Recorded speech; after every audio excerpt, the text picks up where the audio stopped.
नमस्ते to all. हमारा topic है आज का रिट या निर्देश जो दिए जाते हैं सब अनुच्छेद 32 के अकॉर्डिंग। हम टाइम वेस्ट ना करते स्टार्ट करते हैं। अनुच्छेद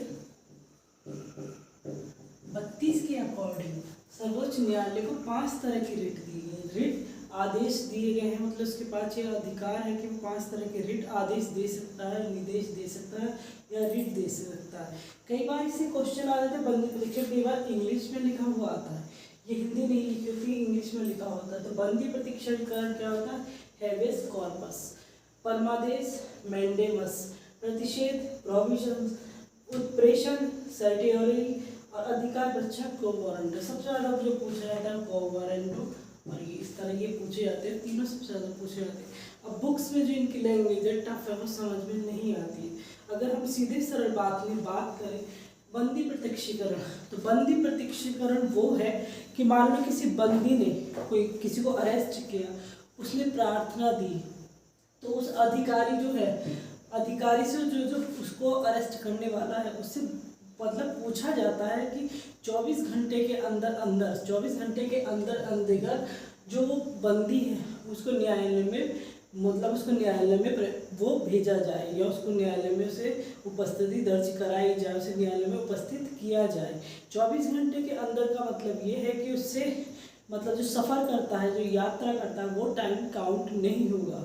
सीधा न्यायालय का टाइम ही काउंट होता है कि न्यायालय में ले जाके चाहे बाहर बैठा दो, लेकिन सफ़र कोई भी यात्रा होगी वो तय नहीं होगा। कि मान लो कोई किसी स्टेट से कहीं जैसे जाने में टाइम लग जाता है किसी कोर्ट तक, तो वो रास्ता सफ़र बस से जाए किसी भी चीज़ से जाए वो काउंट नहीं होता।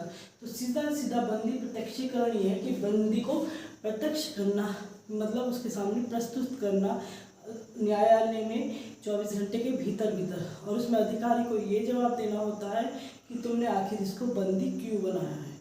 तो ये इसका वो है जो इसकी सीधी सरल है कि 24 घंटे अंदर बंदी को भेजना होता है कि तुमने इसको अरेस्ट क्यों किया है, इसके उसका बताना पड़ता है। परमादेश के अंदर आता है कि कोई भी अधिकारी है जो अपनी सार्वजनिक या जनता के लिए, सीधे सरल बात है, कोई भी अधिकारी है किसी पोस्ट पर है, वो अपनी जनता के जो काम करने हैं वो अगर निर्वहन वो करता नहीं उन कार्य को, जैसे जनता के लिए जो बनाया गया, कोई भी ऑफिसर है जनता के लिए बनाया, अगर वो उन कार्य को सही से नहीं करा अधिकारी, तो उसे अधिकारी को आदेश दिया जाता है कि अपने कर्तव्य जो वो सही से करो या अपनी ड्यूटी जो है वो सही से निभाओ। तुम गलत कर अपने कर्तव्य का पालन नहीं करते। परमादेश में ये कहा जाता है किसी भी अधिकारी को या कोई भी पोस्ट है सरकारी उसके लिए कि तुम इसे ऐसे क्यों करें, अपने कर्तव्य का पालन सही से करो। सीधी सरल लैंग्वेज इसकी यही है।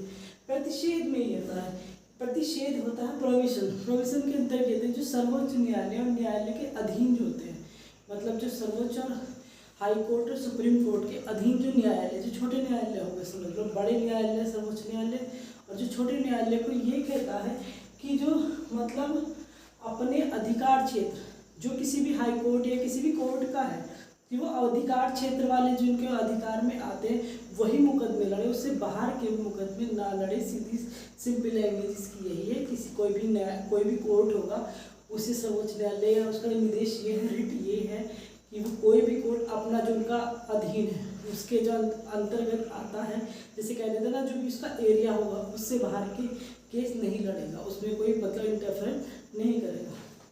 नेक्स्ट उत्प्रेषण क्या है?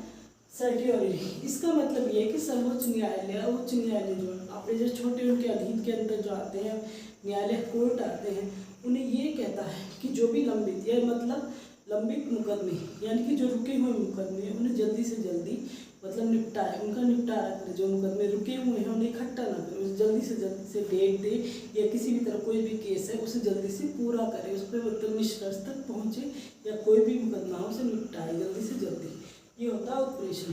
फिर अधिकार परीक्षा में ये आता है कि कोई भी व्यक्ति है, चाहे तो कोई व्यक्ति है या कोई सार्वजनिक संस्थान है या कोई भी मतलब जैसे कह देते हैं किसी भी मतलब कोई भी इंसान है, उससे अगर उसके वैधानिक जो मतलब कर्तव्य हमारे जो अनुच्छेद वगैरह दिए गए हैं कि वो अधिकार वगैरह हमारे दिए गए हैं, उसके विपरीत अगर हम कोई काम करें तो अधिकार परीक्षा में कोर वारंट ये पूछता है कि तुमने ऐसा मतलब प्रश्न पूछता है कि तुमने ऐसा कार्य क्यों किया, जब तुम्हारे अधिकार में तुम्हें मतलब तुम्हें इस चीज़ का अधिकार है ही नहीं, तो तो तुम इसको कर क्यों रहे हो। तो इसमें पूछा जाता है अधिकार परीक्षा में कि अगर तुम्हारे पास किसी भी अधिकारी के पास या किसी के पास भी कोई वैधानिक अधिकार नहीं है तो उस काम को नहीं कर सकते। अगर कर रहे हैं तो हाई कोर्ट, सुप्रीम कोर्ट यहाँ पर आदेश जारी करेगा कि तुम ऐसा क्यों कर रहे हैं।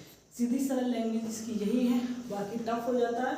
बंदी प्रतिक्षण किसी भी बंदी का प्रश्न है कि 24 घंटे के अंदर, मतलब बंदी को 24 घंटे के अंदर न्यायालय में पेश किया जाना चाहिए। परमादेश जारी करता है कि कोई भी अधिकारी अगर अपना काम सही से नहीं करता है तो उसको आदेश दे दिया जाएगा कि अपना ड्यूटी सही से कीजिएगा। प्रतिषेध, जो सर्वोच्च न्यायालय, उच्च न्यायालय के अधीन जो आ रहे हैं कोर्ट, जो छोटे कोर्ट है, उनको प्रतिषेध में मतलब मना किया हुआ है कि तुम अपने एरिया से बाहर के मतलब मुकदमे वगैरह नहीं लड़ोगे। उत्प्रेषण में जो ये कहा गया है कि ये आदेश दिया गया है कि जो रुके हुए मुकदमे उन्हें जल्दी से पूरा किया जाए, उन्हें मतलब निपटाया जाए। अधिकार परीक्षा में किसी भी अधिकारी, किसी भी व्यक्ति, किसी भी सार्वजनिक संस्थान वगैरह से पूछा जाता है अगर कोई उसने मतलब अधिकार के, वैधानिक अधिकार के अपोजिट कोई काम कर दिया, मतलब उसमें कर लिया है कि उसे करना नहीं, मुझे कोई काम नहीं करना, सरकार मतलब सरकार के रूल्स के अकॉर्डिंग कोई काम नहीं करना और मैं वो कर दूँ, तो मुझसे प्रश्न पूछने का अधिकार है को वारंटो कि मैंने ऐसा क्यों किया। यही है रीट। बुक्स वगैरह में टफ होती है लेकिन सिंपल लैंग्वेज यही है। Thanks a lot.